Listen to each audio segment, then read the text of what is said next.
Audio Jungle। और अब वक्त देश प्रदेश की खबरों का। पाकिस्तान के लाहौर के जोहर टाउन में बम धमाका, हादसे में कुछ लोगों के मारे जाने की भी खबर, करीब 1 दर्जन लोग घायल। भारत के 4 राज्यों में मिले कोरोना वायरस के डेल्टा प्लस वेरिएंट के 40 मामले, महाराष्ट्र, मध्य प्रदेश, केरल और तमिलनाडु हैं प्रभावित। कोरोना का प्रभाव हुआ कम, पिछले 24 घंटे में संक्रमण की वजह से 1358 लोगों ने तोड़ा दम। अब 3,90,660 हुआ मरने वालों का कुल आंकड़ा। देश में कोरोना के नए मामलों में गिरावट जारी, पिछले 24 घंटों में कोरोना के 50,848 नए मामले, अब तक कुल पॉजिटिव मामलों की संख्या 3 करोड़ के पार। मोदी सरकार के दूसरे कार्यालय के पहले मंत्रिमंडल के विस्तार को लेकर कवायद तेज, इस महीने के अंत तक हो सकता है पीएम मोदी कैबिनेट का फैसला। 90% कारगर फाइजर वैक्सीन को जल्द मिलेगी भारत सरकार से मंजूरी, अंतिम चरण में पहुंची प्रक्रिया। कोरोना काल में पेट्रोल डीजल की बढ़ती कीमतों ने तोड़ी आम आदमी की कमर, पेट्रोलियम मंत्री धर्मेंद्र प्रधान ने कांग्रेस को ठहराया जिम्मेदार।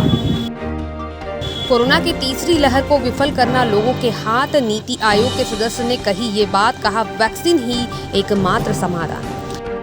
देश में कुछ स्थानों को छोड़ मानसून हुआ कमजोर, कई राज्यों में भारी बारिश की चेतावनी, बिहार, झारखंड, बंगाल और ओडिशा में अलर्ट। सीडीएस जनरल में सीमावर्ती इलाकों में चल रही गतिविधि की जानकारी दी, कहा सीमा पर संघर्ष विराम जारी, जम्मू कश्मीर के लोग चाहते हैं शांति।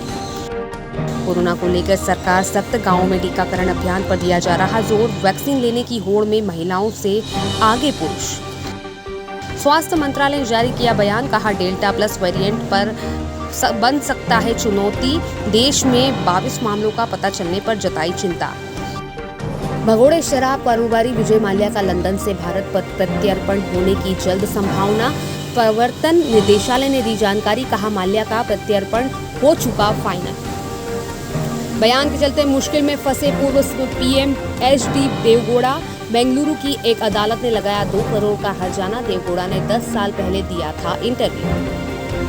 इलाहाबाद हाई कोर्ट ने यूपी धर्मांतरण अध्यादेश को चुनौती देने वाली सभी याचिकाओं को किया खारिज, कहा एक्ट बन जाने के बाद चुनौती देने का कोई औचित्य नहीं। एलोपैथी बनाम आयुर्वेद की लड़ाई में बाबा रामदेव के खिलाफ कई राज्यों में दर्ज हुए केस, योग गुरु बाबा रामदेव पहुंचे सुप्रीम कोर्ट, सभी केस को दिल्ली ट्रांसफर करने की मांग।